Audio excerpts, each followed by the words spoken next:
You can write a song with all of your emotions, all of your thoughts, all of your deepest, darkest demons. And as soon as you play it, all of a sudden, everybody relates it to themselves and not to you. Yeah. You're like, it's a way to express everything you feel. It's a diary that you're making public, that the name at the top of the diary suddenly no longer matters. This is Successfully Unsigned. I'm one of your co-hosts, Dale Shack, joined tonight by David Overstreet, as our third co-host, Patty G, is out of town on a tour. So while he's gone, what should we talk about? Well, tonight, David and I take a relaxed approach and actually go sit out on the front porch on this beautiful October evening and just really kind of get personal about the two of us. We talk about our own music and how it's influenced our lives, how it's shaped us as people, how it's changed our perspectives, and how our perspectives have shifted over time with our songwriting, with our performances, and how it helps us to relate our feelings, our thoughts, and our stories to the greater world. We really hope you enjoy this episode where you get to see an inside look into David and I's personal life perspectives and some of our background and what brought us into the music industry in the first place. On a side note for all of you artists out there, tonight we are using Rode microphones. These are the little Rode Wireless Pros you can find relatively inexpensively online that you can pick up for a variety of uses, such as vlogging, voice overdubs, and other remote dialogue recording. This is a great demo of what you can make them sound like in a real-world application. And so, of course, as you're listening to this, with it being both a different style microphone and us being outside on the porch, you're going to hear more environmental sounds like airplanes going overhead, cars passing by, maybe even some crickets or other bugs in the background. However, if you want to know more about my mixing process to help remove some of these distractions from the audio recording, feel free to find us online at successfully_unsigned and ask me there. You can also find us at Unsigned Podcast on TikTok or on our website, su-podcast.com. As always, we'd appreciate if you would hit that like, subscribe, rate us on your favorite streaming platform, and share this video with your friends. If you're on YouTube, don't forget to engage notifications so that you know the next time we post a video. What is up, guys? We are back with another edition of Successfully Unsigned, and we are not in anybody's studio tonight. We are actually outside because it's fall. It's beautiful. And I'm excited because, I was walking the dog today and I saw the leaves falling. I was like, this is incredible. It's crew neck weather. This is what I was put on this earth for. You and your crew necks, man. Yeah, and I've been gone for a couple of episodes. I hope you guys missed me, and I hope you listened to the episodes that were so brilliantly filmed and recorded by Mr. Dale Shack here. Quentin was on, talking about touring. Quentin Kufal, please go follow him. He's a very interesting human being. If you have not interacted with the social media, you should do so. He's actually back on tour again. That was what the whole episode was about, was actually talking about tours, kind of tips for first time tourers. Is that a thing? Real quick, I gotta handle this. Yeah. So say the word pour. Now say tour. No, you said it different. You just say a tour. Yeah, it's tour.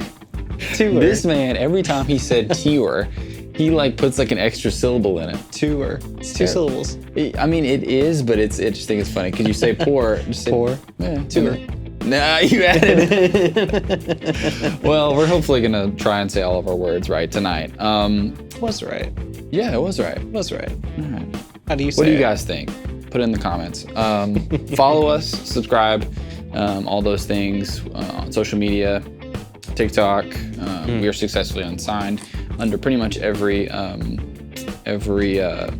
social media platform. Except for TikTok, which is Unsigned Podcast. So make sure you check us there. Yes. And can you say the website name? su-podcast.com. See, I've grown. Right. I've grown in that way. That's what I did while I was away. I just practiced saying that several times in a row. Remember when you were a kid and you'd do phonics and phonetics in school?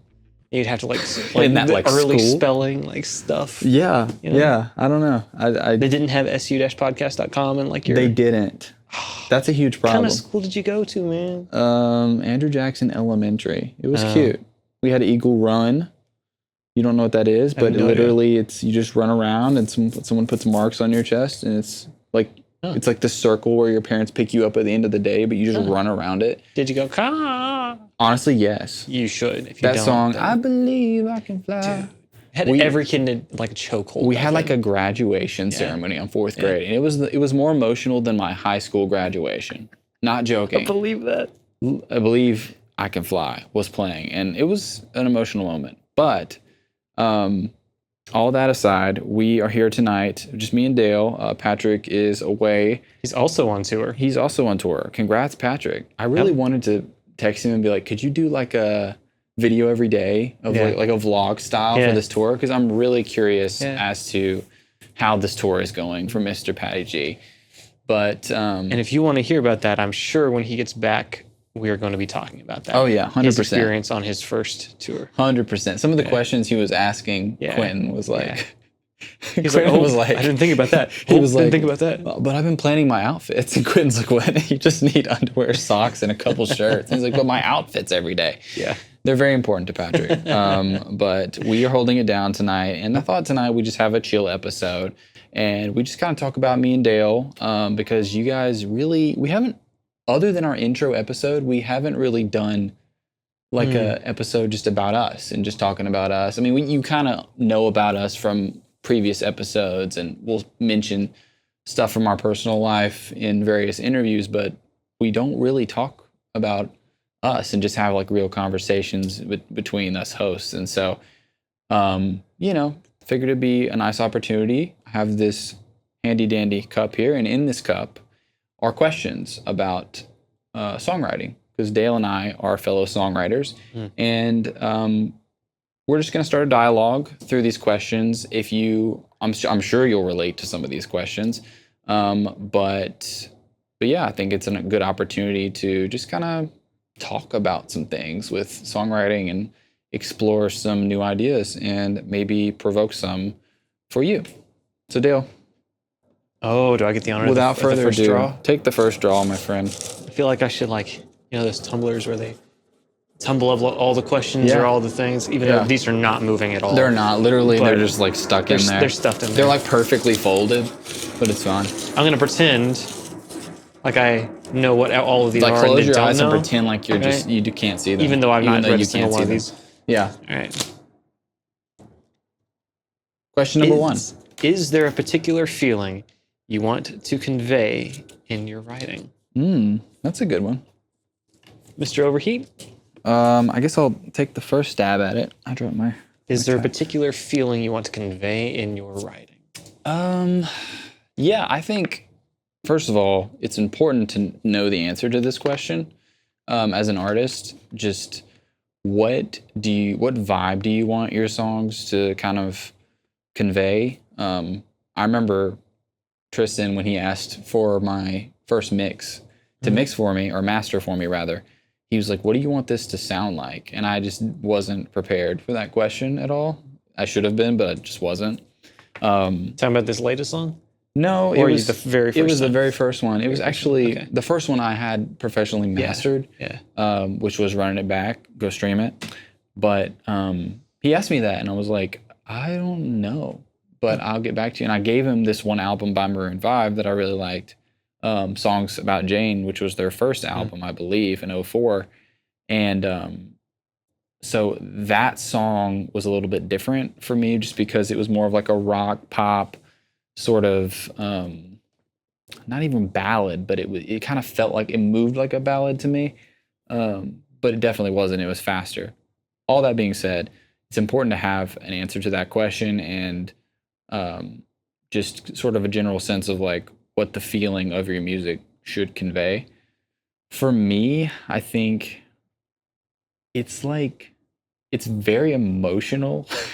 Like, I really want it's like a deep thought, sort of emotional mindset. Like, you ever wake up in the middle of the night and just start thinking about something like really deeply? Of course. And then the next morning you're like, that was so serious. Like, why did I think about, this interaction in such heavy detail? Yeah. That is kind of what I'm going for. Just that feeling of like taking a subject, a material, and just kind of not overanalyzing it, but like this latest song I'm about to release, like it's very like over analysis of like both sides of an argument, almost to the point where it's like we get it, So for me, it's more chill, As far as the music, it's always been sort of like a jazzy, bluesy, chill vibe mixed with sort of a poppy element. Yeah. So yeah. What about you? Well, since you wrote the question, I want to, I guess, clarification. Do you is it more song to song, or is it like me as an artist and general scope kind of thing? It's a general scope. Scope, I think, because that question can apply song to song. It can, for right? sure. You know, as you were writing, running it back versus times like these. You know, those are going to be two very different, very different, yeah, very different for sure. Feelings that you're trying to convey in the song. Yeah. But as an artist, the three main, I think, emotions and concepts that I want to push out in my music are kind of a sense of peace, like contentment. Yeah, I get that from your songs for sure. Peace. Do you feel like you have negative vibes in your music? Negative vibes? Sometimes. Yeah? Absolutely. Really? Oh, absolutely. Now, well, negative vibes in what way? Like, when people listen to your songs, do you feel like they get angry or sad? They feel that way? Or excited? I wouldn't say angry. I don't think any of my music is angry music. Right. You know, I'm not an angry person. Right. Right? So it's not the thing that I'm trying to convey or promote, because that's not the thing that I feel. Mm-hmm. Sad? Sure, sometimes. Some of my music is more sad boy hour kind of thing. Yeah. Right? But I want people to have a sense of like peace, contemplation. Yeah. You know, a sense of like that introspective kind of contemplation. Maybe not on the analysis side of things, but more of like the, my life is like this, or is my life like this? So peace, contemplation, and nostalgia. Nostalgia is a good one. Those are the three things that I think of immediately as like, that's what I want my music to sound like. That's what I want more, not even just sound like, but feel like. Yeah. Like if you're sitting down, like, okay, here recently, I was in studio recording a new song of mine that, first song I've recorded of my own, like with the intent to release here in a couple years. Congrats. I'm excited for it. Yeah. Really like this song. And I wanted it to be piano fronted. I can't play piano that well. Yeah. I wrote some of it on piano and I can kind of plunk around some chords, but I knew that for this song I needed somebody else. Mm-hmm. So I brought a pianist into studio, and he did a phenomenal job on this song. But as we were sitting there, I told him, I gave him my reference songs. I'm like, this is what I want it to sound like, kind of in the arrangement field and the dynamic field. It's a super like dynamic song. Yeah.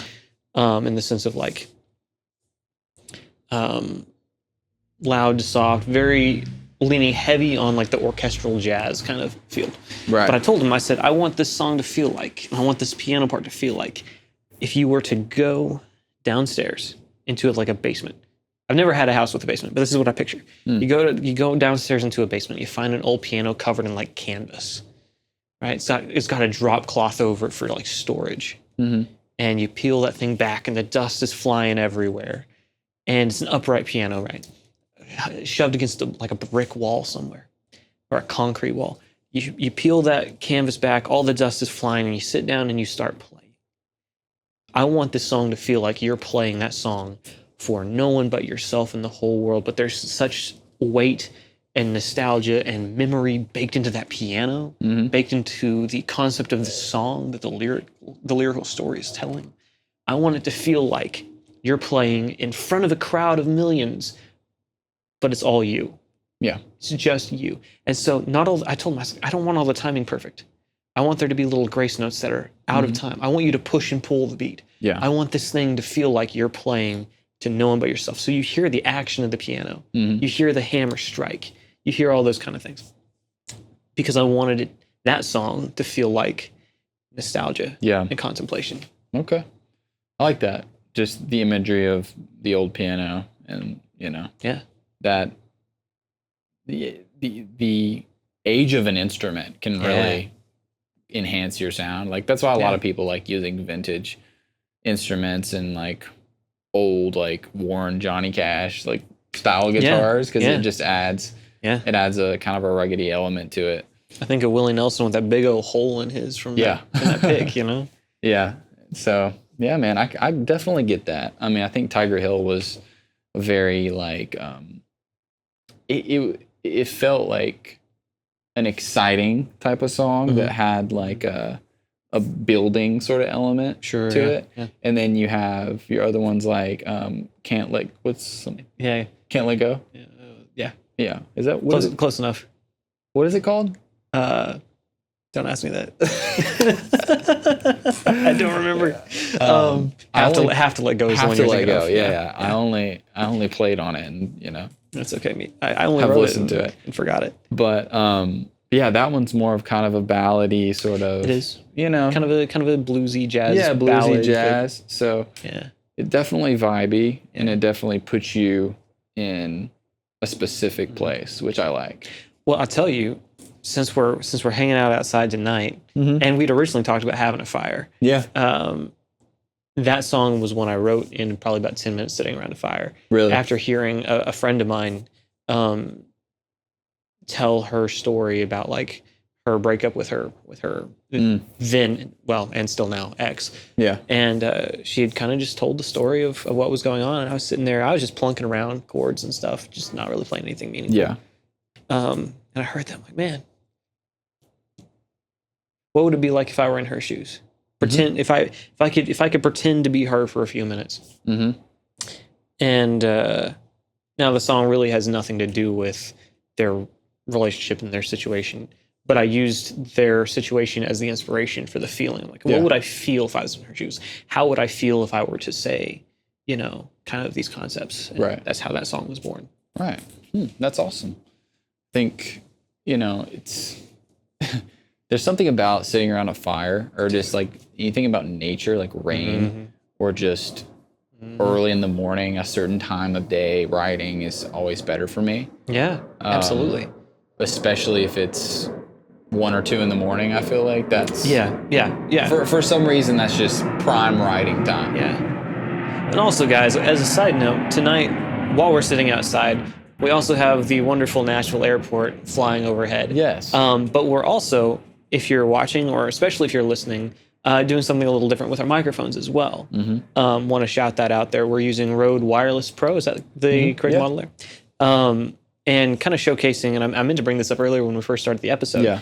If you're an artist and you're doing a lot of film content with like your phone, and you're doing like maybe voiceovers or for TikTok or interviews, or even if you're just like doing a bunch of like selfie style videos for your social media, vlogs, and you want vlogs especially, and if you want something that's better than just your phone camera, this is one option, and we're kind of demoing it tonight for y'all. This is the second interview that we've used one of them all the way through for, correct? Yeah. If you want to hear the first interview, it was the Swift Artist interview. Natalie was on that interview. She wasn't on camera, but she was on microphone. She was wearing one of these. So, if you want to hear some of the quality on it, definitely go back and listen to that one, or listen to this one. Yeah. And so this is a little bit of a demo for that. We are not sponsored by Rode. Rode, if you want to sponsor us, let us know. We'd love it. Yeah. We actually use quite a bit of Rode equipment between. That's our main console we use. The console, some of the mics I use for the live sessions. Actually, a lot of the mics I use for the live sessions. Yeah. We use a lot of Rode equipment. They make good stuff. They make good stuff, and it's usually affordable for small artists. Right. So they're definitely a brand you should check out if you don't already. But. Nice. All right. Here I go. Question two. Here we go. What obstacles do you face with your writing? Oh, with my writing. Okay. I almost touched on this in the last question, but I'm glad I didn't, because I think it's more applicable here. And that is stress. How so? It's so hard to write when you're stressed out. When you have a million things going on around you, and all of us do, it's hard to be in the full creative swing of things when you're worrying about, your house, your car, your girl, your whatever, right? All your friends, all your stuff here, and your money, and all this stuff. You have all of these pressures around you. It's hard to have a clear enough mind to write. And so for me, like when I am go, and stressed to the max, even if I have a little bit of time, even if I come home early at night and I want to play music and I want to write, and I sit down with a guitar and start strumming out, it doesn't happen or it doesn't sound good. It's just so blah, and you can tell that it feels so forced. Yeah.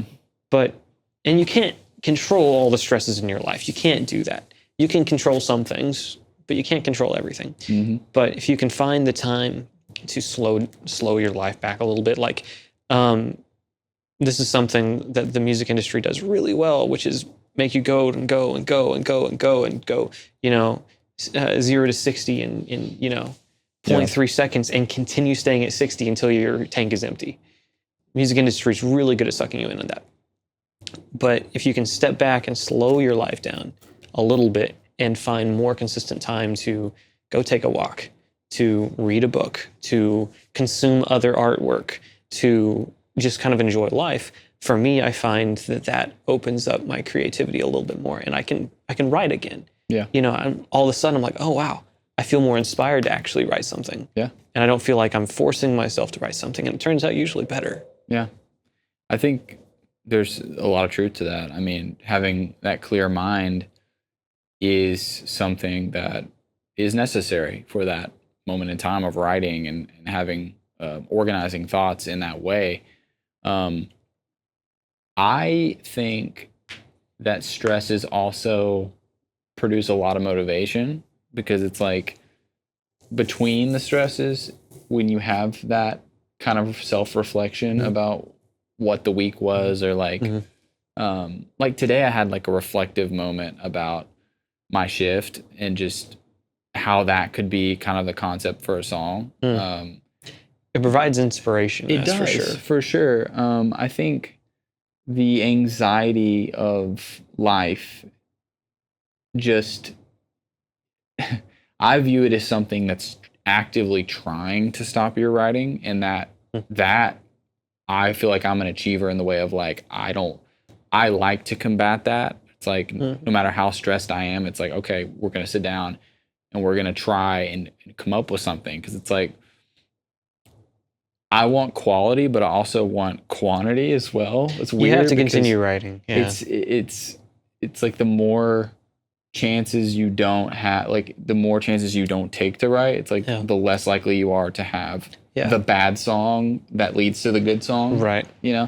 But I definitely agree. Like, I've tried to write in really stressful times in my life, including this one, and I got one good song, but other than that, it's been pretty consumed with other aspects of my life. And there will be seasons of your life where you're writing more, you know. So yeah, agreed. As far as my struggle, the obstacle I face is just never finishing. Like, it's rare that I get through a song to completion of like, yeah. And I'm talking about writing it all, recording it all, liking what I'm recording as I'm recording it, mixing it all, liking what I'm mixing as I'm mixing it, mastering it, and saying, okay, my baby is set for the world.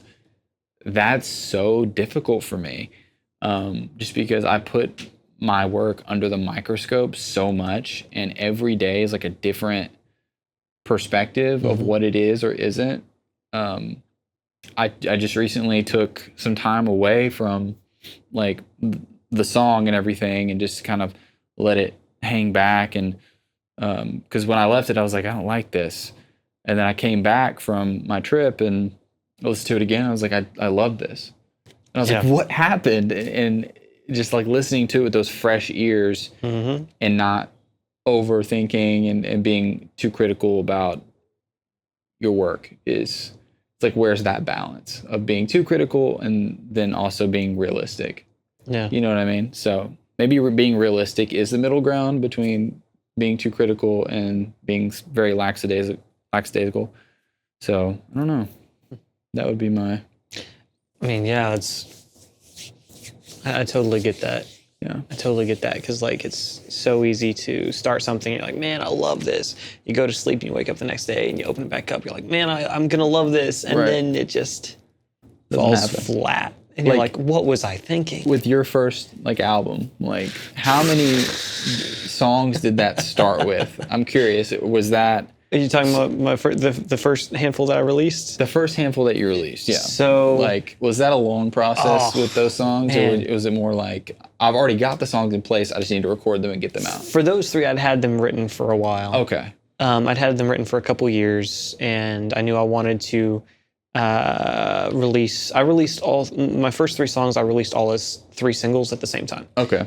I haven't done an album or even like a cohesive EP yet. Although I do want to do an EP here soon. But right. But I knew what I wanted to release. I knew 2 of them specifically, and then I was like, I want to release Have to Let Go as the third song. Yeah. Looking back, I'm like, wow, the production on those songs, rough. Could have been better. Yeah. Rough. I mean, but it was also right at the beginning of my career trying to record. Right. That's okay. And so they will disappear from streaming platforms. Yeah. They will. In the very near future. Of course. It's a fun measuring stick, though. It is. Sure. And I'm going to keep those. Obviously, I'm going to keep those. And maybe someday I'll re-record them. Yeah. Re-release them with considerably better production quality. Mm-hmm. But because I still like the songs. And I like the story behind some of the songs. But yeah, I loved them at the time, and that's what mattered. Yeah. I loved them enough to put them out. And I got to that point, I'm like, I'm either going to put these out now or I'm never going to. So let me just take the first step. I didn't have anything released at that point in time. Like, let me just take the first step and get something out there to the world. Yeah. And for that sake, it was worth it because it got me over that. Mm-hmm. Now it's like, yes, I want to release stuff and I can release stuff, but I'm no longer like that afraid because I've never done it before. Can I ask you, like, was it received differently than you thought it was going to be received by people? It was. In what way? Like better or worse? It was received better. People were really kind of, people were very supportive. Yeah. Of those songs. Looking back, I'm like, wow, there's some real friends. Yeah. Because the memes weren't lying. They were some real friends. But now Tiger Hill was a lot more of an organic, like, reception, I think. Yeah. A lot of people, I think, more genuinely liked that song when I released it than say my first couple. And then, I had the first 3, and then I did a 4th single, and that one was okay. Production was considerably better than the first 3, but still had a long ways to go. Right. And then I did Tiger Hill and Burn Your Name.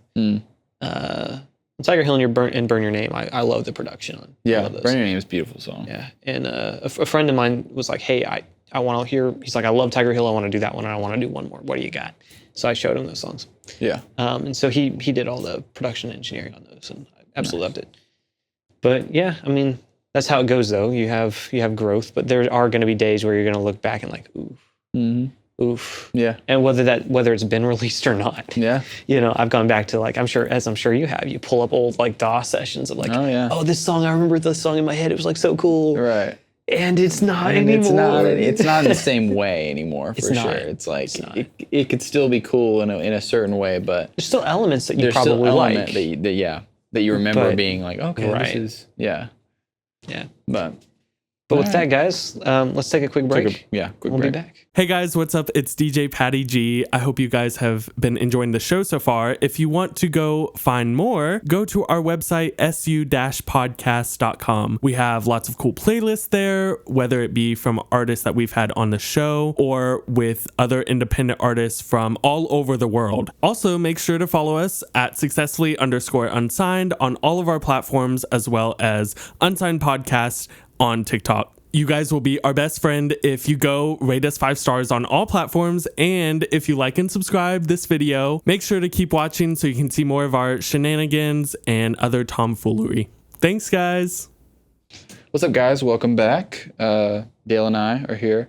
We are answering questions from a cup about our songwriting. Question number 3. Here we go. We're going to jump right in. Let's jump in. And hey, if y'all have questions for either of us or for artists that you know and you want us to go ask them, let us know in the comments. Let us know on Instagram, TikTok, our website. Reach out to us. We want to hear your feedback. We would love to have, we would love to cultivate this conversation outside of just this time while we're sitting here on the front porch tonight. On the front porch. You know, it's a beautiful night. It's beautiful in night. October. All right. What values do you have that are reflected in your writing? Ooh, what values? What do you mean by values? So, like, what values is maybe a poor word. Like themes. What are some overall themes in your music that you find?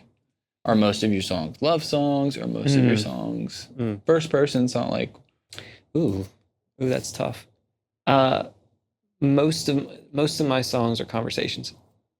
Most of my songs are conversations. Now, a lot of the ones I've released might not be, but most of the songs that I write are in some form or another a conversation. Really? Not maybe a one-sided conversation. Put it that way. It's not like so it's just Dale talking to himself. Yeah. Pretty much going crazy. Dale talking to a wall. Right. I mean conversation not in the sense of like it's a duet, like I'm a sing and you a sing, and I'm a sing and you a sing. Right. I have written some duets and they're fun. They're great. Yeah. But I mean conversation in like the sense of like a lot of what I write is like I'm gonna sit down and I'm gonna tell you what's going on. Yeah. Like from one person to another. You know, I picture like, you know, everybody has those shower thoughts and you go and you're like, man, if I would have just said this, it would have been better. Yeah. Like, and so a lot of what I write ends up kind of being that way. It's like it's in the perspective of one person talking to another person, but getting a long form answer. Yeah. You know, it's not just either that or it's one person talking to themselves. Yeah, like the introspective, it's like the retrospective of like Yeah. So a lot of, as far as like perspective, a lot of mine end up that way. Okay. Again, a lot of what I've released, I'm trying to think if any of what I've released has been that way. I don't think so. Why is that? Why do you think you've released that? Because you view them as different? I do. It's like I do view them as different. And the ones I've released, I think have been, as songs are concerned, better songs, typically. Yeah. So maybe I can't write a good conversation song. Well, maybe that's the thought. Or the other thought is too, like songs are very personal. I mean, you know very well how like personal situations that you and I have discussed, you know, just hanging out as people that have informed your music. Yeah. Now, you do a very good job of describing your situations, your real life situations, describing them in a song poetically. Yeah. That's not direct. It's not a direct like, oh, this happened, this happened, this happened, this happened. I thought this, I thought this, I thought this, I thought this. I'm not so good at describing real life situations poetically as you are. I disagree. I mean, the only one that I've released that is of a real life situation is Tiger Hill. All my others are of fictitious that I've released are fictitious situations. So I think things of that nature. Are you referencing like using similes and metaphors and like similes, metaphors, whatever you want to describe it as? What's the word for it? Typically, when I write about a real life personal situation, I struggle dissociating that from directly speaking on what happened, because nobody really, unless it's like super juicy, nobody really wants to sit there and hear you say exactly what happened. It's not a documentary. It's not a nonfiction novel. It's a piece. It's not It's not a biography.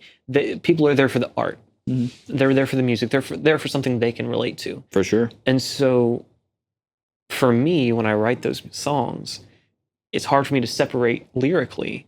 This is what happened. This is how I'm going to describe it. Because as a songwriter, sometimes you have to take what happened and embellish it into a story. Yeah. Like a song can, you know, based on real events, like movies say. Right. You have to do that with music. And I have done that. And in fact,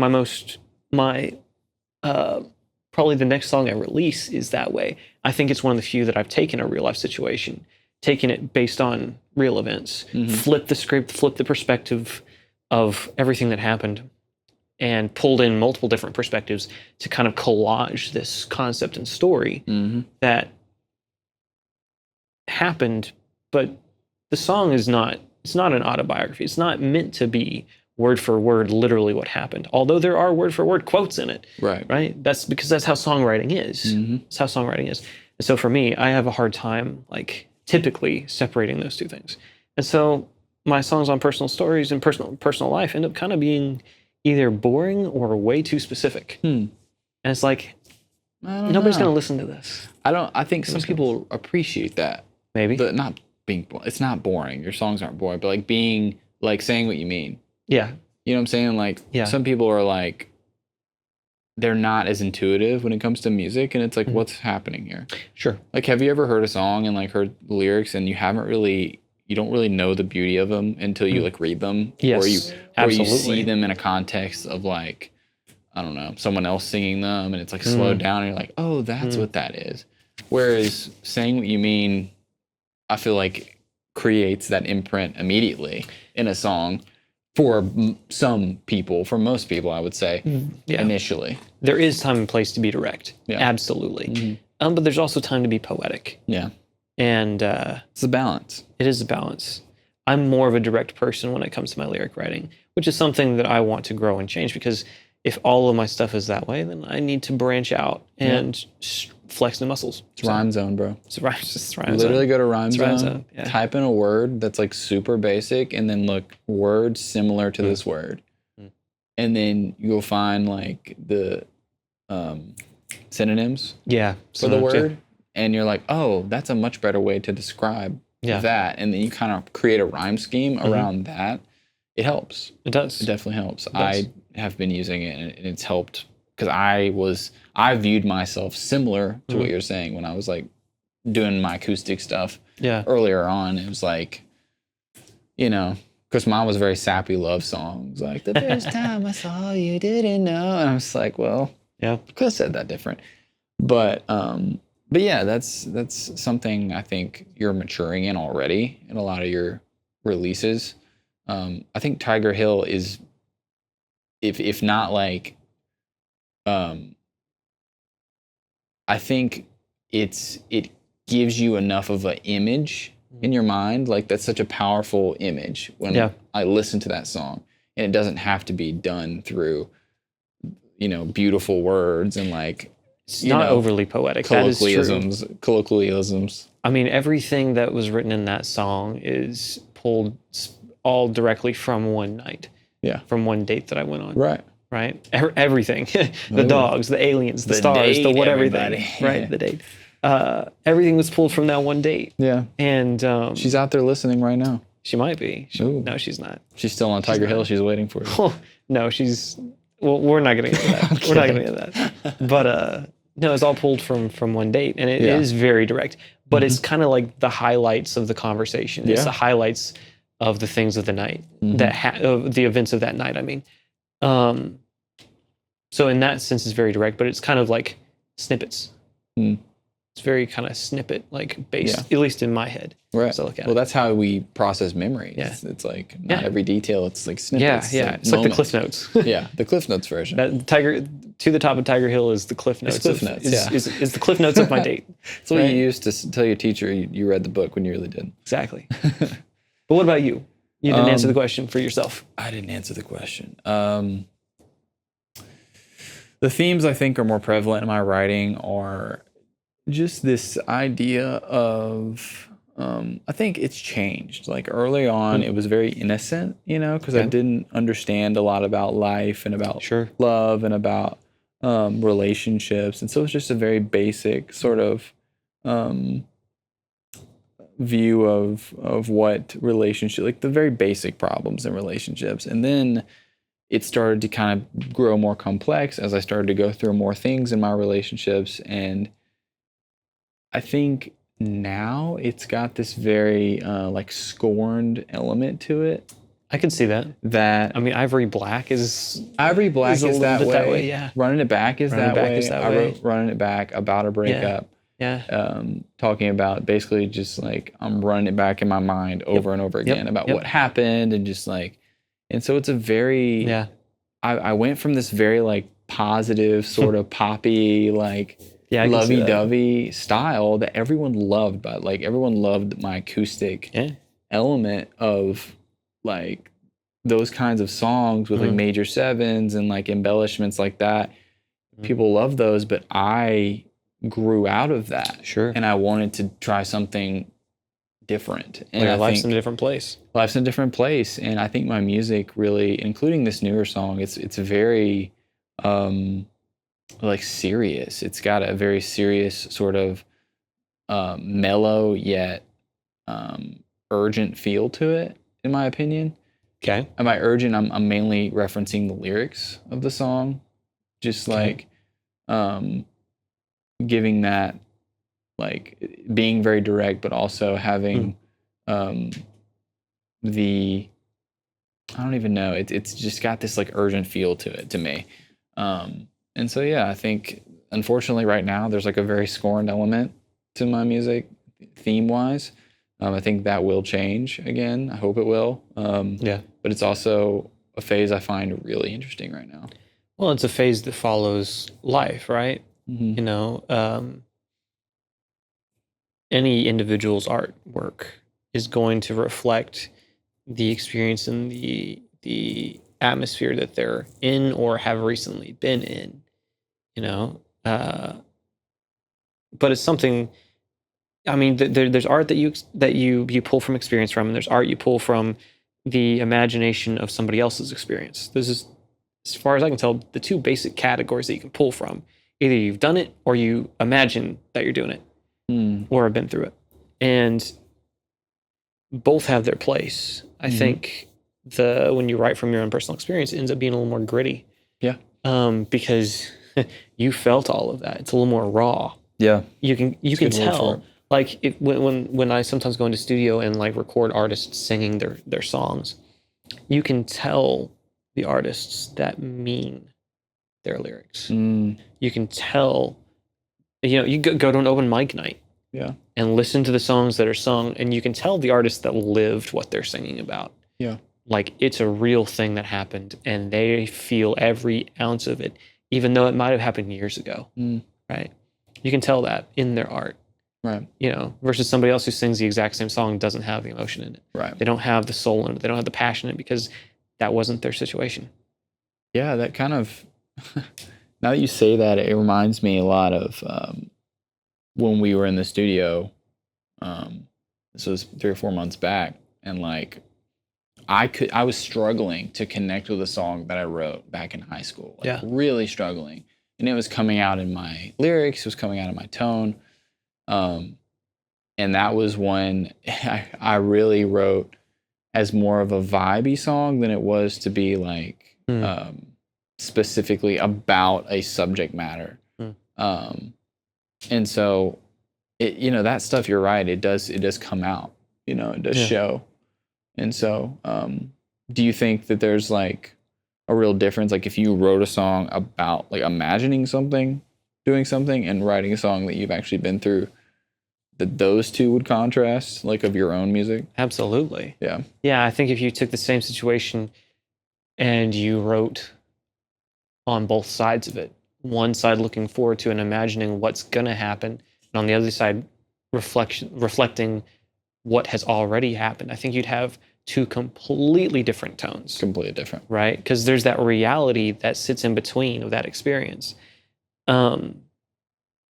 That it was just gonna shift your perspective. Like, here would be an extreme example. Like, I'm never gonna go to the Olympics, but I can imagine that in a fantasy world, I can sit here and say, I'm going to the Olympics next week, and I'm gonna write a song about going to the Olympics. Yeah. And write a song, and it's probably gonna be filled with all kind of like butterflies, rainbows, sunshine. Like, this is gonna be awesome. Imagery. Right? It's gonna be like, wow, this is huge. This is the world. This is everything. And then I'll go to the Olympics and do the thing. And then the next week after, sit down and write. And there's probably still going to be some of that element of, wow, I just did that. Yeah. Wow, I was just at the Olympics. But then there's also going to be the realism of, hey, I don't know what happened there. Maybe I didn't place. Yeah. Ooh, I went and competed on the world stage and I got, 50th place out of 50. Ouch. There's reality there. Yeah. Or maybe you get there and you think everything's going to be this, bright world served on a silver platter, and it turns out it's not. It's served on a paper plate. What then? If it's served at all, maybe you got to go get it yourself. Better hope it's a Dixie paper plate, because those are durable. They are. Yeah, but very true. You're going to have those two different perspectives, and one is going to be filled with hope and awe and one is going to be filled with, I wouldn't say regret and disdain, depends on how the situation turned out, but it's probably going to be filled with a little more of the seriousness because life is very rarely all kind of thing. Yeah. Even if something goes great, amazing, better than you could ever expect, even if you get first to first, you're still going to have that realism element to it that's like, wow, everything went perfect. I couldn't have asked for it to be better, but it's not how I imagined it. Yeah. Let's get one Next more. question. Yeah. Yeah, that's the last two. I'll get this one. All right. I did do 2. I'm sorry. I didn't mean to do that. Cut in the line. I did cut in line. My bad. What would your hit single sound like? My hit single would probably sound like something I don't want. Like, I'm just imagining the most commercial thing. Yeah. You know? That is so, like, lovey-dovey. Yeah. Like, again, it's like people would want me to be like, write a song up with G major 7 and, you know, talk about love and make your voice go super high. And it's like, what if I don't want to do that, you know? But I picture it being like that. I picture it being similar to, trying to think of a song that's kind of comparable, like a Nick Jonas song or something, like very, I don't know. Like, you know the song Leave Before You Love Me by the Jonas Brothers and Marshmello? I've heard it. Yeah, it's kind of like that, like very just poppy, fluffy. But like a lot of those start as like acoustic rock bangers. Yeah. And then they get, Yeah. you know, It's fair. puffed up, power puffed up for commercial radio. Okay. But yeah, it's probably what I would say. What about you? I mean, if we're talking hit single, you're going to have commercial, like, written all over it. Of course. Depends on what station you're playing from. Right. I think mine would end up being something very, like, I don't know, maybe this is wishful thinking. I want to write... No, it's supposed to be wishful thinking. Supposed to be wishful thinking? Okay. I want to write, like, a song in the summer type thing. A very, like, synth-based, like... Boom, ka, kind of like... Yeah. What's that song? Cake by the Ocean. Like, that's you know what's funny? Nick or Joe Jonas is in that band. It's Cake. Oh, is it really? Yeah. Is he really? Like, okay, I've heard the song a million times. One of the groups that I work with and mix for that does live shows does that song at every show, and I'm not gonna listen to lyrics. I'm just not. Yeah. Because in my naivety of not knowing the lyrics, I'm quite literally imagining somebody sitting like cross-legged, like right at that breaking point of the waves, eating cake off like, you know, a tiny little plate. And I'm like, a paper plate. And I'm like, this, I love this. Yeah. I love the naive, innocent concept of somebody just like eating cake by the ocean. Right. And I feel like the song is probably not about that. Yeah. And I'm not going to go look up the lyrics to prove myself any wrong. food that does not belong by the ocean, it's cake. 100% Cake. I would never eat cake by the ocean. Because you need to be moist in the ocean. But The I salt love would that just dry idea. it. Yeah. I love the idea of sitting by the ocean and eating cake. Yeah. And I don't want that song ruined for me, so I refuse to listen to the Getting lyrics. sand in your cake? No, this is, But that being, and it's a piece of chocolate cake. Every time. Of course. Every time. Dale's hungry. Do we need to take a break and get you fed? We might. Oh, we're going to take a quick break. We're going to feed Dale, and we're going to come right back. Stay with us. Thank you once again for listening to Successfully Unsigned. I would like to take a moment during this break to remind you to visit our website at su-podcast.com to view all of the newest and latest content that we put out. Also, do us a huge favor and hit like and subscribe on this YouTube video, and like and rate us on your favorite streaming platform. Each one of those things helps us out tremendously. We would love to hear your thoughts on what artists we should have on next, what content we should cover, what kind of topics we should discuss, and any tips and tricks you might have in the music industry. Thank you for being one of our favorite listeners, and enjoy the rest of the show. Welcome back, everybody. I tried to give Dale the introduction. He failed miserably again. Every time. This is where you shine. Okay, these segues. Although our segue out we were talking about was pretty good on my part, so you're welcome for that, Patrick. You've taught me well, and because Patrick's had some good ones too. And also some ones where you're like, how did that It's like, what is work and still that makes not no make sense? sense? But it's Patrick. But it's Patrick. And then it makes sense. We miss you, Patrick. Hope you're getting sleep on this tour. Have fun on that bus or the car or you're in cars. Or the RV or whatever. They're in a caravan. In a caravan. Yeah. Nice. I like Could be it. worse. Could be worse. Could be way worse. I would do a caravan of a tour. Let's go on tour. On what? Let's go on tour. Tour. Tour. Tour. Pooler. Pillar. Read the question. All right. Question number 4? Something. Maybe 5? 6. Like 1, 2, 3, We 4, can't 5. count. Wow. We can't count. 5. There are 14 of these questions in here. 14 but of we these? we'll definitely won't get through all of them.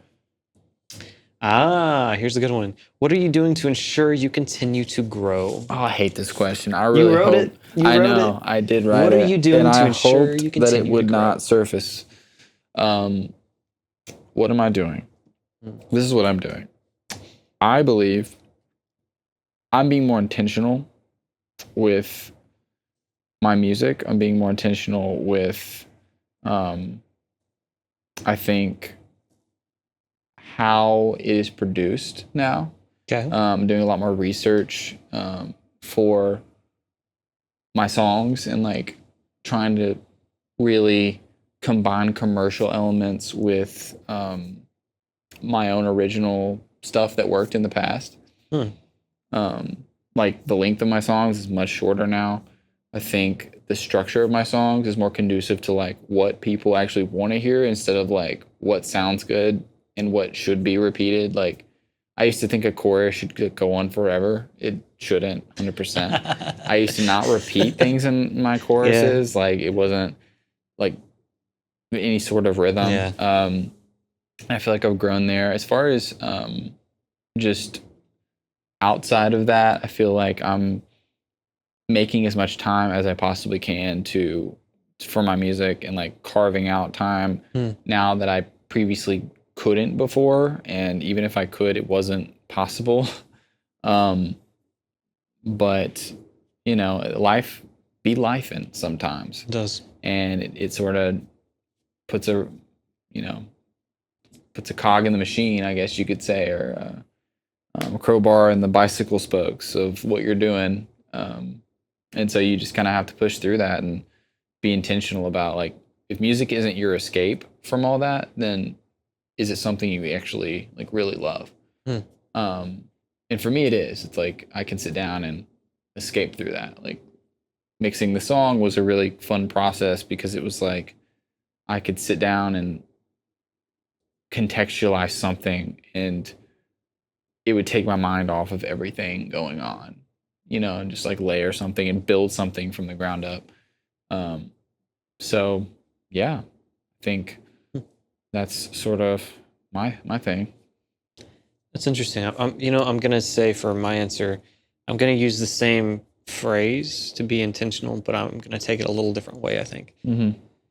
For me, to ensure that I'm continuing growing, I am being more intentional with the writing process, in the sense of usually when I write and have written kind of up to this point, it's been very much like, okay, what do I feel? I'm just going to write this.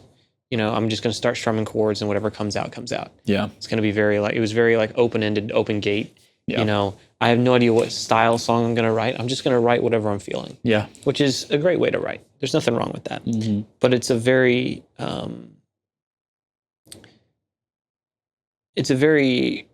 rut-inducing way to write, because if you're not stretching your arms into different genres, into different feels intentionally, it's going to be really hard for you to break out of the same sound that you've been writing the entire time. And it does take a lot of energy to break that consistently. It does. Like when you're trying something new, it takes a lot of energy. It does. And so it's very tempting to be like, this isn't working, I'm done. I'm just going to go back to the way I did, or I'm just going to scrap what I made.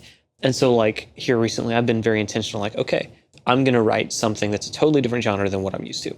Let me do some lo-fi beats, right? Yeah. Let me do some of this because it's totally different. I'm going to listen to a bunch of, hours of spoken word stuff to pull, to be like part of a spoken part. That's a totally different process that you don't have in a lot of songs. Yeah. I'm going to find the right sample for a kick drum. Maybe I'm layering 3 or 4 because it's lo-fi and I want a specific thing out of it. I want it, gritty. Or maybe turn around and I'm like, okay, I want to write a Halloween song. How am I going to do that? Is it going to be a rock thing? Am I going to choose like kind of go the Eagles route and do like Witchy Woman kind of idea? Or am I going to, do something more like the Monster Mash? Like, what am I doing here? I'm trying to be more intentional about like, I'm going to write something that's out of my comfort zone. It's probably not going to be good the first couple times. Yeah. At least it hasn't been for me. I don't have that ability to just jump into a brand new genre that I've never written before and come out sounding good. It takes work. Like, okay, let me try this again.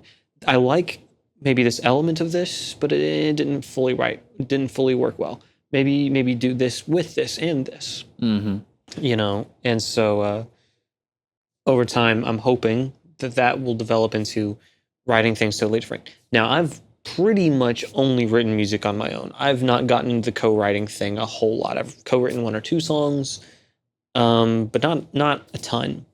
Yeah.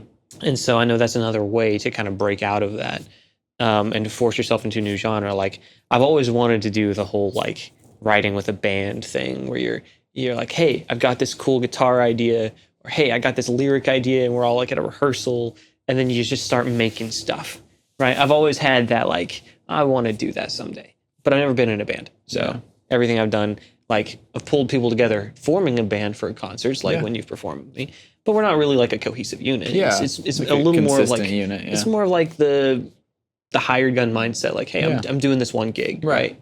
Or maybe these 2 gigs or whatever. Right. And you already have songs that you've kind of. Yeah. And the songs have already been chosen, just giving them out and saying, hey, let's rehearse these a handful of times before we go play. Yeah. You're not there to write. Mm-hmm. So I don't know. I'm trying to be more intentional in that regard. Yeah. I'd say you've been succeeding there. I think a lot of your stuff that you show me that's like new and kind of what do you call it, embraces that change is like just really cool. It's like anyone that can step out on a limb like that and just embrace that, hat tip. 100%. Mad respect, bro. Appreciate it. So keep it up. Keep doing what you're doing. Some of what I have, I don't like. That's for sure. Some of what I've shown you, I'm like, Okay. If you have any artist friends out there, and if you're not an artist and you're listening to this, and you have any artist friends, ask them if they're willing to show you. If you got to be good friends, ask them if they're willing to show you some of their songs, some of their deep cuts that they've been working on, some concept ideas. Maybe it might only be 20 seconds of like a musical loop. Right. You're gonna find some weird stuff. Some stuff that works, some stuff that does not. Yeah. You're going to find it because for every great song, like you mentioned earlier, you're going to have a bad song before it. Yeah. Right? You're going to write a ton of stuff. And so, but sometimes it's kind of funny to listen to like, yeah, did I really write that? 100%. Right? 100%. So, love it. What's the next question? I like this one. This one feels promising. All right. Mr. Dale, how do you know your song is finished? Oh, okay. How do you know your song is finished? Do you mean like when you're just first writing it, or when you're trying to flesh it out with parts, or both? When it's done, when the song is completed, like you have everything recorded and it's mixed and it's ready to go, ready to release. Oh man, that's tough. Oh, that's tough.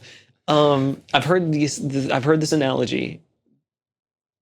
It's kind of like a painter. Yeah.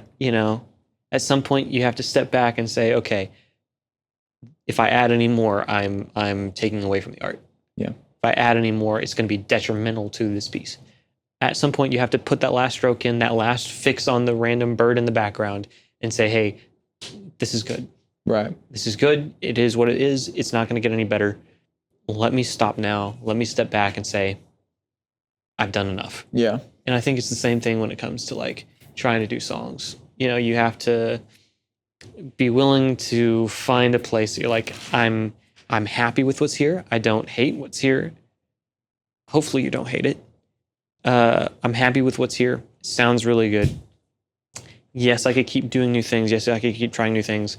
But ultimately, you're fighting for those last maybe few inches that could go either way. You might end up making it better, but you also might end up making it worse. Now, this is extremely helpful if you are working with other people. Yeah. When you're working with other people on a song, that takes, in my opinion, out so many other variables of, is the song finished?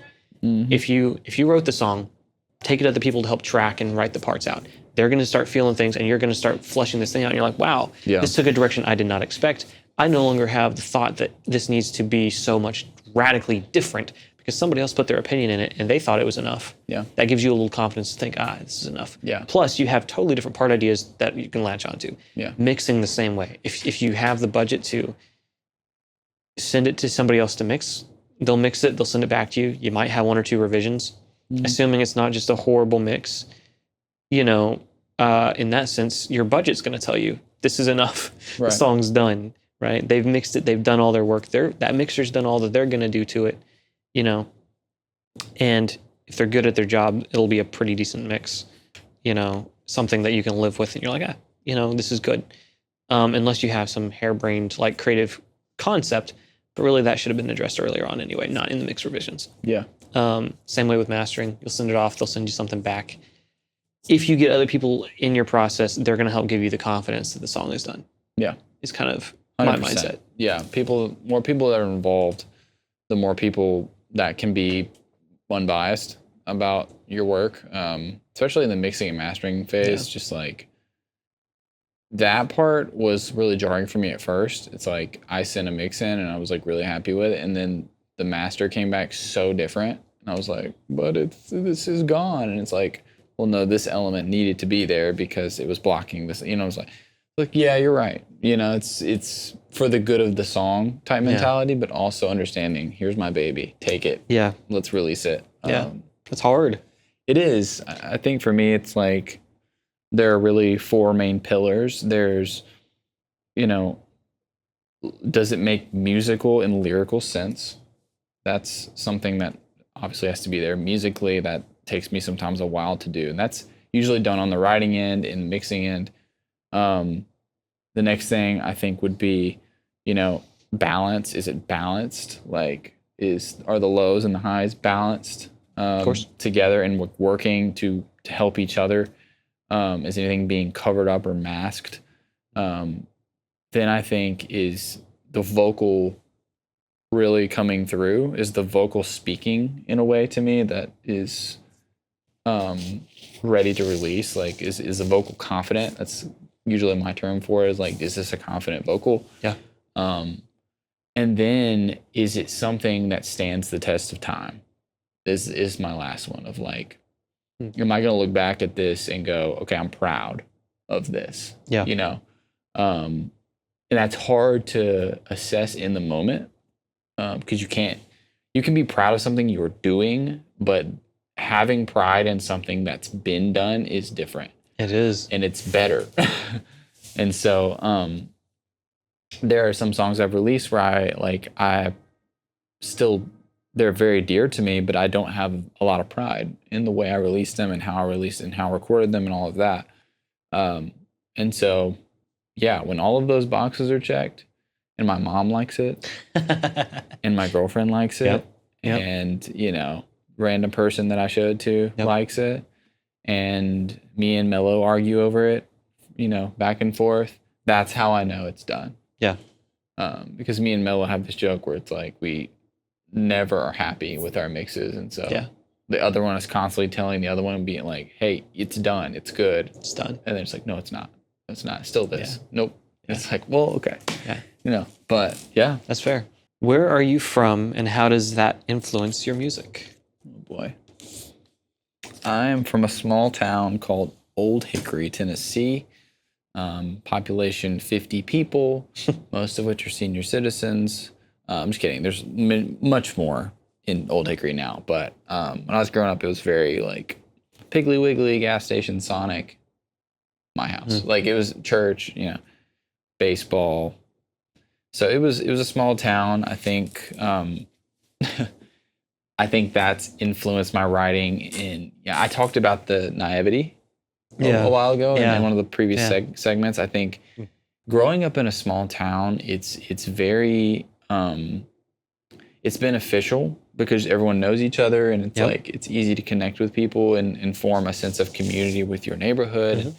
But it also, it's like if there's an opinion base of this neighborhood, everyone really shares it. You know, Yes. it's like it's a collective thought. It's a collective mindset. When you go to college or when you go outside of the neighborhood and you start encountering people who disagree with you and different perspectives, it's a shock and sort of a wake-up call to like there's other forms of like thinking, of ways of thinking about something. And that translates to your writing. Absolutely. In the way you think about writing, because you're like, okay, that's the conventional way, or the way I've always thought of it. What if I think of it this way? And so I think for me, my hometown, it really fostered that naivety, and also gave me the drive to explore like what else is out there and what else is different. Okay. So that's me. What about you, Mr. Oklahoma?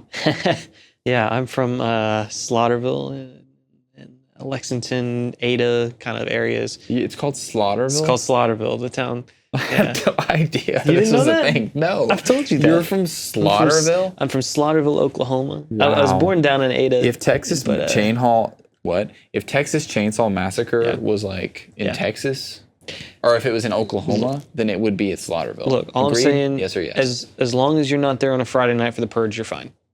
Just go inside. It's family fun night. Just stay out the way. Oh my goodness. The idea of your hometown being the purge is hilarious. Right. No, I'm from Slaughterville, Oklahoma.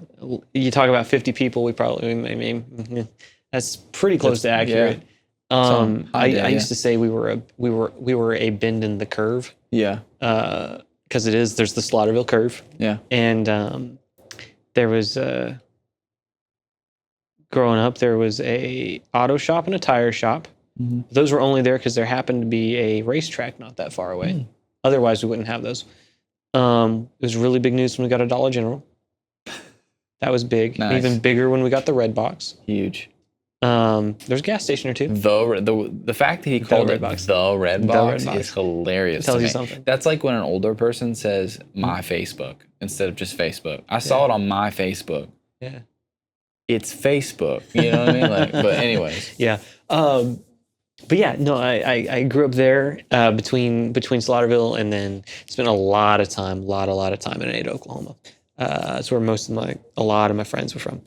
And then of course moved out here to Tennessee. And one of the biggest things that it took me a couple years to realize that was an influence on my stuff, on my music, was that there is a Western flair musically to a lot of my stuff, especially my older stuff. I didn't hear it at all. I just thought it was normal music. I'm like, this is my music. This is what it sounds like. And then I was actually in studio recording demos of my music for a professor that I had at the time. He was testing out some equipment. He's like, do you want to come do some demos? I'm like, sure, yeah. Outside of class kind of stuff. I'm like, absolutely, I'll be there in studio anytime outside of class. I can be there. And we get through 3 or 4 songs, and he's like, you really lean into that Western kind of feel, don't you? I'm like, what? Do you? Yeah. What are you talking about? It's like a shock. Yeah. And so I went back, and started paying attention to my songs, and I was like, oh, you're right. Oh, I yeah. do. I did not realize this. 100%. And I think some of my, and to be clear, Western and country are 2 different things. 2 different things. 2 different things. Yep. People call, and I was actually having this conversation earlier today. People call Oklahoma, technically it's part of the Midwest. I think there's a horrible categorization for Oklahoma, because you have it's more like West, Ohio, and you have Illinois, and you have like Iowa, and I think even Michigan. Yeah. Right? That's the Midwest. Yeah. Colorado. Colorado's mountain. It's mountain. I think they call that. I don't think they call that part of the Midwest. But you have like these kind of northern central states that are, and that's a whole different culture. And so when people talk about Midwesterners, that's what they talk about. Yeah. I used to think, growing up in Oklahoma, I thought we were part of the South. Not really. Yeah. Oklahoma's not like the South. It's definitely not the deep South. No. That's for sure. No. But I categorize this as part of the South. It's like Oklahoma and Texas are very similar culturally, with the tribes aside. That's a huge influence on Oklahoma culture. and a huge influence, I think, on a lot of my stuff too. But all that being said, like, I now consider Oklahoma Old West. Okay. We're not Midwest. We're certainly not current like West. We're not West Coast. Yeah. Not West Coast. No. We're not really. We're not the mountain people. No. We're like Old West. Old West. Like there's real cowboys. Real cowboys. Like, that was we would come to Nashville and I saw all these people walking around with cowboy hats. I'm like, oh, Yeah, cool, like, we got some cowboys. You think you're and then cowboys, I'm like, yeah. wait a second. I'd stop and watch them for like 20 seconds. I'm like, These cowgirls are wooing. What's going on? you're not wrong. Like, what's going on? You're not wrong. You know? And they're sitting there glittering. Yeah. Yeah, I'm like, this isn't right. Yeah. All these cowboy hats are fake, and these boots are like $20 fall apart after 2 nights, right? Buy one, get 3 free pair of boots. Yeah. You know, kind of billboards. I'm like, this isn't Western. This isn't country. At least not the country I grew up with. You know, this is you know, a totally different thing. You know, I went back home this past weekend to Oklahoma and spent some time there, and I was like, man, it's refreshing to be around a bunch of other old trucks again. Yeah. Because like I drove my old '93 Ford pickup truck, which to me, growing up, I mean, it was older, but it wasn't old. Wasn't that? Yeah. You could go to junkyards and find them all day. Yep. You know, find parts. Everybody else is driving them. Come out here and like I've called 4 or 5 junkyards to get spare parts, and they're like, yeah, we don't carry anything that old. It took me back. Yep. It's stuff like that, and I drove back to Oklahoma. I'm like, man, yep, there's one. Yeah. It's a different, it's a slower pace of life, which I think breeds into my music in the sense of like where I come from, in the sense of peace and contentment and contemplation and nostalgia. Maybe not the nostalgia aspect, but definitely the slower vibe. Right. I think comes from that because I'm used to a slower pace of life there than here. For sure. So I don't know. Right. That's a giant answer to say my stuff has a Western fling. Has to a it. Western fling. So, well, we will continue the Western. We say Western. Western fling is what I said. Western fling. We won't continue that. Western swing, maybe. The swing. There you go. Yeah, We will swing right back with the last segment. See, Patrick, we need you. Sorry. Hey guys, what's up? It's DJ Patty G. I hope you guys have been enjoying the show so far. If you want to go find more, go to our website, su-podcast.com.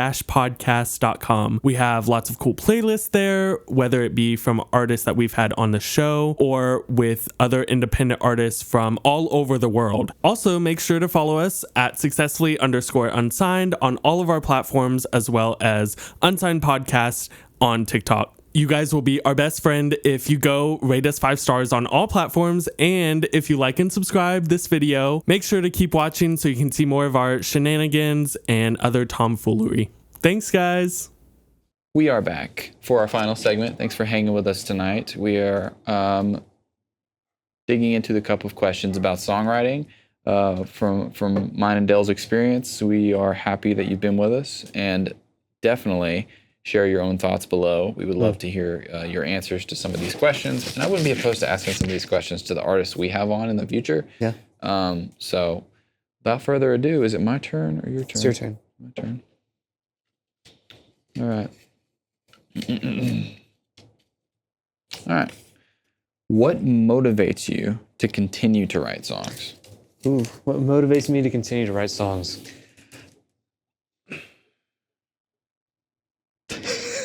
You're not supposed to have a long pause before that.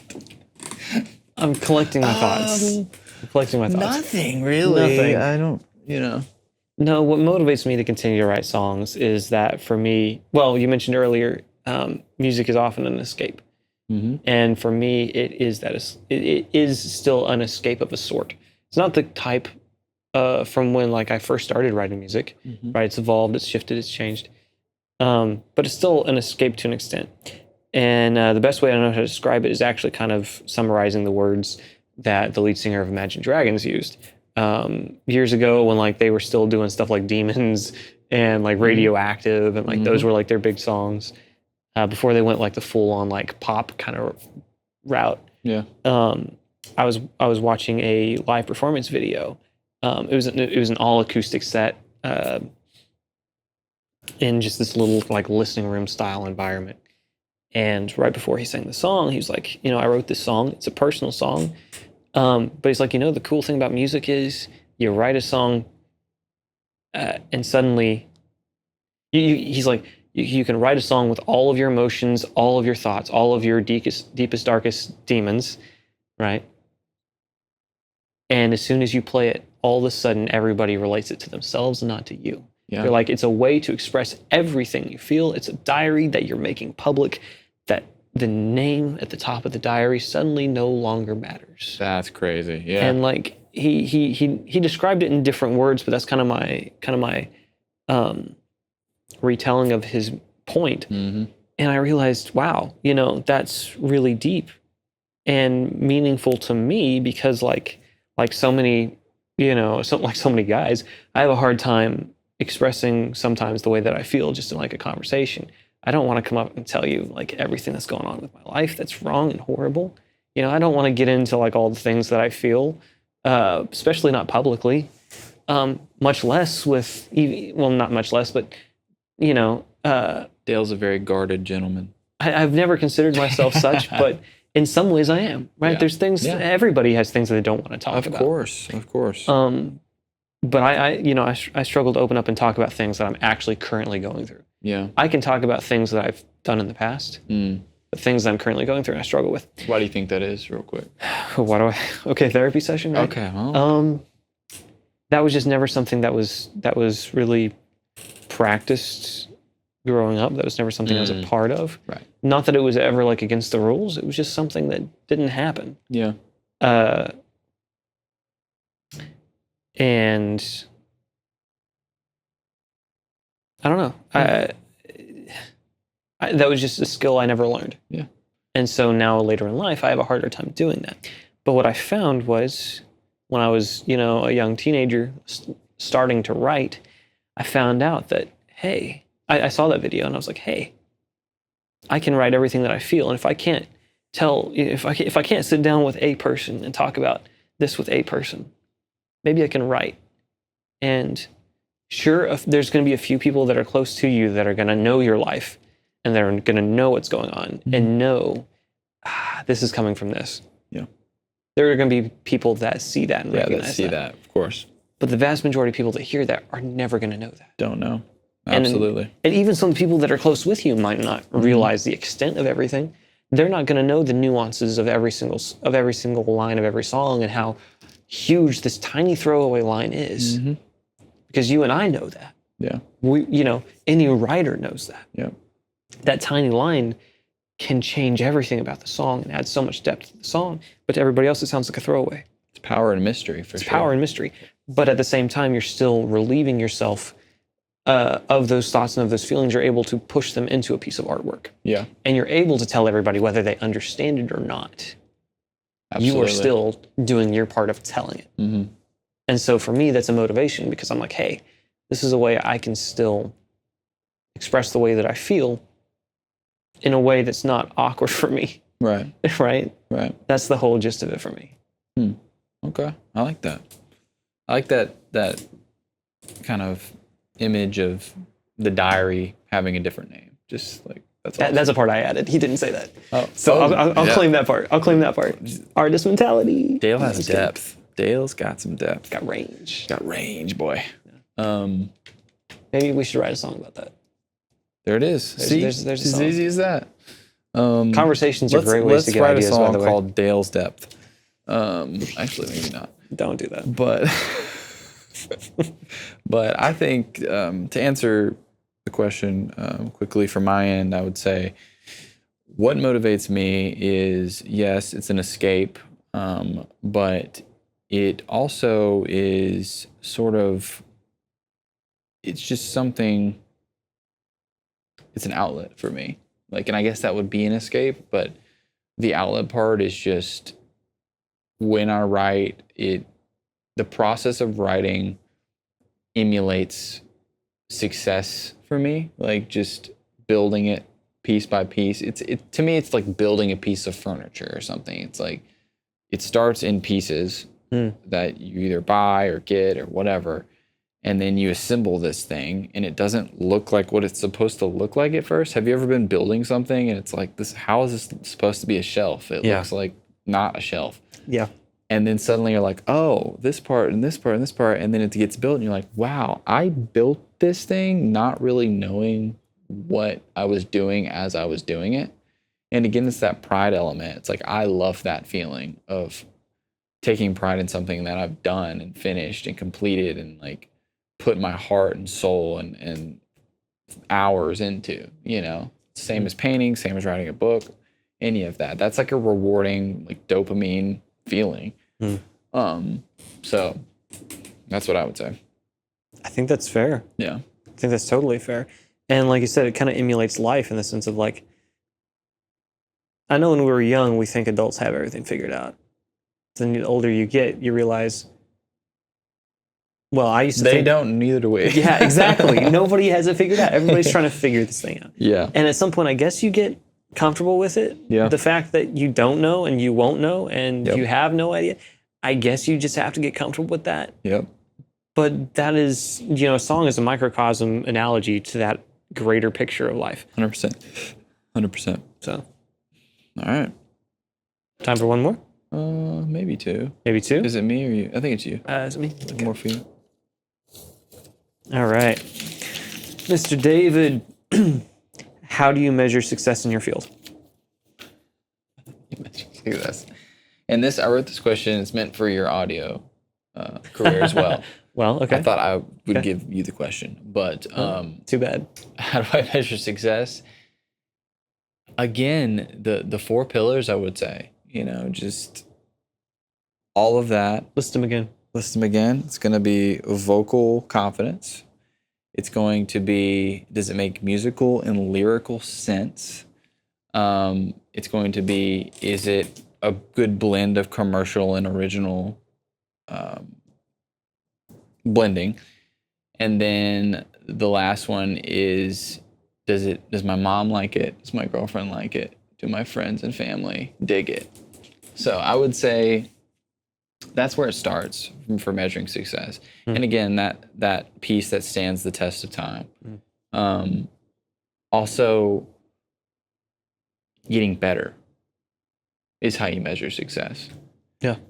Listening to old songs I've had versus songs that I'm doing now, it's so different, but it's so much better. And it's like, yeah, I've succeeded in getting better, which in and of itself is amazing. So I think failure is also a good measurement of success in a weird way, because when you fail, it gives you an opportunity to grow.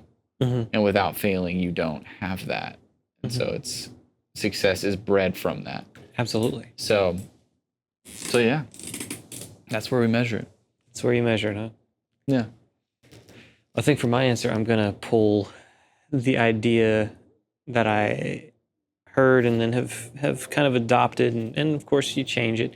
But I heard it from someone else, a producer that I have worked with quite a bit this last year. The idea that as an, whether you're an audio engineer and kind of producer, kind of like myself, or an artist, or a musician, or a songwriter, or a whatever, especially in music, because it's such a hard thing to pinpoint what success is for some people. For me, the two biggest things are you making music and art that you love? Are you enjoying the process? Do you love the outcome of whatever it is? Yeah. I'm not saying that you love every song, but do you love doing it? Yep. Are you enjoying doing it? And two, as like on the production side, like I am, are you making a living doing it? It's easier to make a living on a production than it is as an artist. Yeah. Because as an artist, you're pretty much entirely relying on your audience. Yep. It's hard to convince that many people, especially starting out, to support your living. Yep. On the production side, you have a little bit more of an easier into it. It's still difficult, but it's a little more of an easy in, right? But are you making a living doing it? Yeah. Can you support your life financially doing that? If you love it and you can do it, you found success. Now, the idea that I pulled from another producer was the idea of don't measure your success on accolades. Yeah. Don't measure your success on if you have those, beautiful colored vinyls on the wall. Mm-hmm. And you got all the stamps and the trophies and the everything that comes with that. Don't measure it that way, because that is relying on other people to tell you your art is good. Yeah. You need to rely on yourself and have the belief and confidence in yourself that you love what you do and that your art is good. Yeah. Right? Because all that other stuff, having a hit, having something go to number one, having winning trophies and Grammys and platinums and whatever else you want to throw into that category, is relying on other people to tell you that what you're doing is worth it. Yeah. And while those things are great, don't get me wrong, I think everybody would love to have one of those, or more than one of those someday. Everybody would love that.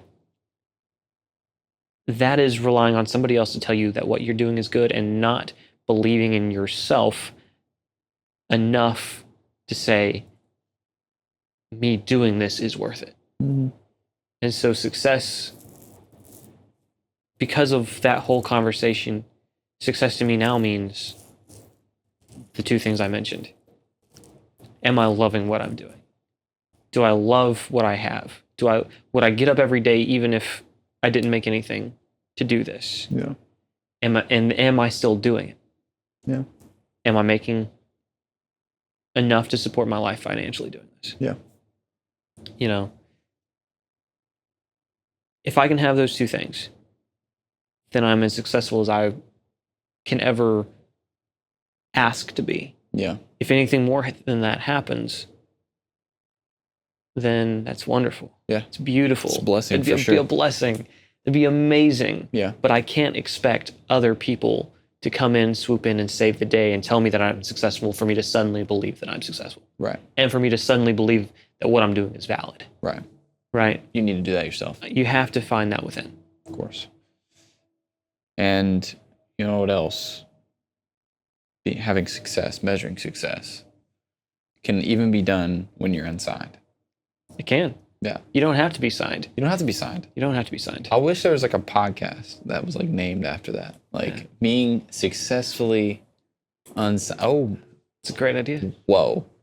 Don't steal that. That's crazy. Don't steal that idea. That's ours. What a way to wrap things up here. That was a good outro, but it's not finished yet. Just pretend I didn't say that.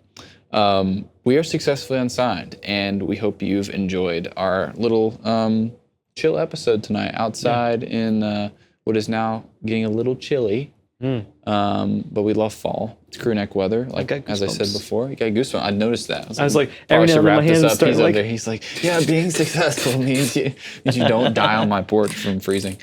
But all the things. Subscribe to the channel, comment on the video, share with your friends. Answer some of these questions down below that we've asked. How do you measure success in your own field, for sure?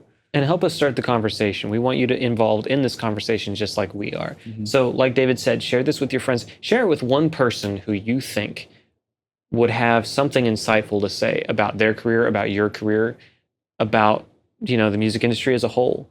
Because each one of these conversations is not only going to help, it's not only going to help us, obviously, but it'll also help you have a better understanding of where you're at with your own career and where you want to get to. And it'll help them to understand you. It'll help you to understand them. It'll help them. It helps everybody when these conversations are had, which is kind of the point of this whole thing. We want to help people have a better understanding of the things that we wish we had known when we'd started out. And have these conversations with your peers, like do it with your fellow artists. Like ask these questions with your fellow artists. Like it's healthy to ask someone you care about. Yes. Hey man, like where are you with your music? Like, how that is so healthy and so important. So encouraging, so encouraging. When somebody asks you about your art, holding you accountable and just also challenging you, that's something amazing. Like this last weekend, went to Oklahoma, traveled for to go to an annual Chickasaw meeting and art show and all that. Bunch of friends and family there. And I'm standing there at one of my friends' booths, and she's got a bunch of really cool artwork that 2D artwork that she's made. And I was standing there talking with her, and some guy came up and was like, "Hey, what's your name?" Like, Dale, what's your last name? Shackelford. And he's like, I follow you on Instagram. I've listened to your music. Wow. I was like, Isn't that crazy? thanks. Wow. I didn't expect this. This is awesome. You know? That's dope. Yeah. And he told me his name, and I knew his name. I'd followed him back for some time, although his Instagram I don't think had any like photos of his face or anything like that. So I didn't like get to recognize him from photos. Right. But I'm like, this is really cool. That's dope. Yeah. Stuff like that. Whether it's, somebody you don't like know personally yet and maybe have a chance to get to meet, kind of like that, or whether it's friends ask them about their art. They're gonna love it, and it's gonna be encouraging to them to do more. Yeah, it's gonna be encouraging to you to be a part of their process. Yeah, 100%. Love it. Well, And guys, tell us to do more podcasts. 100%. That's the moral of the story, right? We have such wonderful things coming for you all as usual, and a new season is on the cusp here. So we are going to call it a night. Thank you so much for hanging out with us. Definitely, again, subscribe, follow the channel and the Instagram page. su-podcast.com is the website. Again, su-podcast.com is the website. Follow him, Dale Shack Official. Follow me, David Overstreet Official. And follow the Instagram once again. Good night, and we will see you guys on the next one.